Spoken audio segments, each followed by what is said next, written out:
চোখে সানগ্লাস, পরনে গোলাপি শাড়ি, মুখে হালকা মেকআপ ও ফোলানো চুল, দেখতে যেন ঠিক বেগম খালেদা জিয়া। এভাবেই নিজের স্কুলের স্বাধীনতা দিবসের অনুষ্ঠানে বিএনপি চেয়ারপারসনের মতো সেজেছিলেন পঞ্চম শ্রেণীর শিক্ষার্থী আন্নুর জাহান তাহা। আর তাহার এই সাজই যেন কাল হয়ে দাঁড়িয়েছিল পরিবারের জন্য।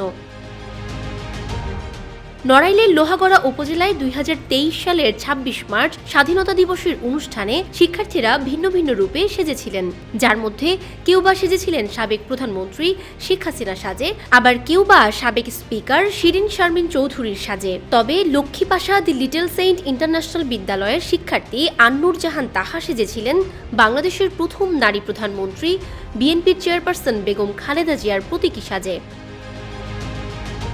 যার জন্য পরবর্তীতে ওই বিদ্যালয়ের প্রধান শিক্ষক তসলিম উদ্দিনকে শোকজ করার পাশাপাশি চাকুরি থেকে বরখাস্ত করা হয় তাহার পিতাকে। শুধু কি তাই, অনুষ্ঠানের মাঠ থেকেই আওয়ামী লীগের নেতাকর্মীরা তাহাদের হুমকি ধামকি দেয়া সহ নানাভাবে হেনস্থাও করে। খালেদা সাজার অপরাধে আমার স্কুলকে শোকেস করা হয়। আমার বাবা পৌরসভায় চাকরি করত, সেখান থেকেও সাময়িকভাবে বরখাস্ত করে দেওয়া হয়। খালেদার শাস্তি পেয়ে আমার খুব ভালো লেগেছিল। আমার এখন খালেদার শাস্তি আর বাধা থাকবে না। আমি এখন নিজের মতো মুক্তভাবে স্বাধীনভাবে খালেদার শাস্তি পারবো।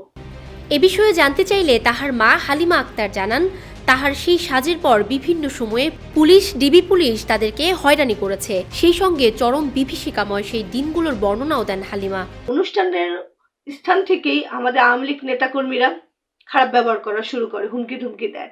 ছোট মানুষ তাকে নিয়ে চলে আসে এবং যে ম্যাডাম এই নাটকটা সাজিয়েছিল তাকে মানসিকভাবে, শারীরিকভাবে এবং প্রশাসনিকভাবে চাপ দেওয়া হয়। তার বাড়ি রাত 10টা 12টা না 1টা নয় প্রশাসনের লোক চলে গেছে। ঠিক তার 1-2 দিন পরে আমার বাড়ি আসা শুরু করে, যে আমি কিভাবে এত সাহস পাই যে আমি তাকে সাজাই। তখন তারা আমার প্রশাসনিক চাপ দেয়, আমার মেয়েকে চাপ দেয়, ওর বাবাকে চাপ দেয়, সামাজিকভাবে চাপ দেয় এবং এর চাপের ফলে ওর বাবার চাকরিটাও তখন চলে যায়। সেই দিনের পর থেকে তাহার পরিবারকে নানা রকম ভয়ভীতি দেখানো সহ চাপ দেওয়ার কথা জানিয়েছেন প্রতিবেশী কাজলী বেগম। মানসিকভাবে আমলুকের নেতাগোতারা অনেক চাপ সৃষ্টি করেন এবং সেই স্কুল থেকে লেখাপড়া ঠিক মতো করতে পারে না এবং তার বাবার পৌরসভায় চাকরি করতেন, সে তাকে চাকরি থেকে বরখাস্ত করা হয়।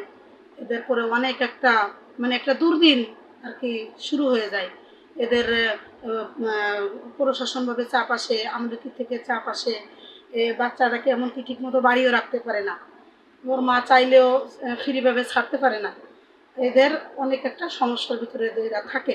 এদের অর্থনৈতিক দিক দিয়ে ক্ষতি হয়। এদের একটা ঘের আছে, ঘেরের খেত খামার দিক দিয়ে অনেক নষ্ট করে দেয়। কে নষ্ট করে অবশ্যই এরা ভালো ক্লিয়ার করে এটা জানে না সঠিক, তারপরেও সেটা নষ্ট করে দেয়। তো এইভাবে করে ওরা অনেক ক্ষতিগ্রস্ত হয়েছে। সেই দিন সম্পর্কে জানতে চাইলে দি লিটল সেইন্ট ইন্টারন্যাশনাল স্কুলের প্রধান শিক্ষক মোহাম্মদ তসলিম উদ্দিন জানান, তাহার সেই সাজের জন্য তাকেও নানা ধরনের হুমকি দেওয়া হয়েছে এবং শোকজ করা হয়েছিল। উপজেলা ভাইস চেয়ারম্যান কামাল ভুঁইয়া আমার শিক্ষককে ডেকে নিয়ে বিভিন্ন ধরনের কটূক্তি বলেন এবং স্কুলকে বন্ধ করে দেওয়ার পরিকল্পনা করেন। তখন প্রশাসনিক চাপে উপজেলা তখন নির্বাহী অফিসার ছিলেন মোহাম্মদ আসগার উদ্দিন সাহেব, তিনি প্রশাসনিক চাপে পড়ে আমাকে একটি শোকজ করেন এবং আমি তার জবাব দেওয়ার পরে তিনি সুস্থভাবে সেটা সমাধান করে দেন। বর্তমানে এই স্বাধীন দেশে যেন কোনো শিশু ও তার পরিবার রাজনৈতিক কোনো চাপে না পড়ে, সেই প্রত্যাশা তাহার পরিবারের।